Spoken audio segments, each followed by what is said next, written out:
अलिफ लैला दर्जी की जुबानी नाई की कहानी। काशगर के बादशाह को लंगड़े आदमी की कहानी के बाद दर्जी ने नाई की कहानी सुनाना शुरू किया।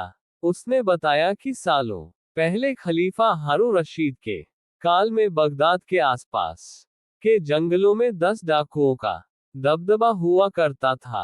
ये डाकू वहां से आने जाने वाले हर राहगीर को लूट कर उसका बेरहमी से कत्ल कर देते थे। डाकुओं के आतंक से खलीफा की प्रजा बेहद दुखी थी और वे इसकी कई बार खलीफा से शिकायत भी कर चुके थे।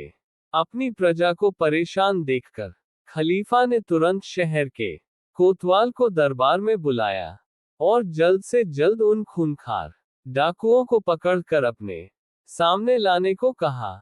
यह आदेश देते हुए हारून रशीद ने आगे कोतवाल से कहा कि अगर वह ऐसा नहीं कर पाया तो उसे ही सूली पर चढ़ा दिया जाएगा। इतना कहकर खलीफा ने उन डाकुओं को पकड़कर लाने की एक तारीख तय कर दी। हारून रशीद का आदेश सुनकर कोतवाल डर गया और अपने साथ कई सारे सैनिकों को लेकर उन जंगलों की ओर निकल पड़ा जहां डाकुओं का आतंक था।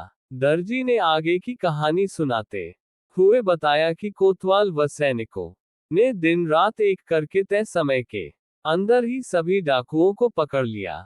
अब डाकुओं को राजा के समक्ष पेश करने के लिए उन्हें नाव से नदी को पार करके महल पहुंचना था। इसलिए सैनिकों ने डाकुओं को एक नाव पर बैठा दिया।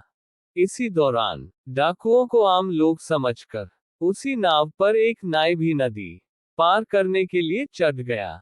नदी के उस पार नाव पहुंचते ही खलीफा के सिपाहियों ने डाकुओं के साथ नाई को भी डाकू समझकर बंधक बना लिया। दर्जी ने बताया कि नाई को बोलने में काफी झिझक होती थी क्योंकि वह अल्पभाषी था। इसी वजह से वह सिपाहियों को ये तक नहीं बता पाया कि वह डाकू नहीं है।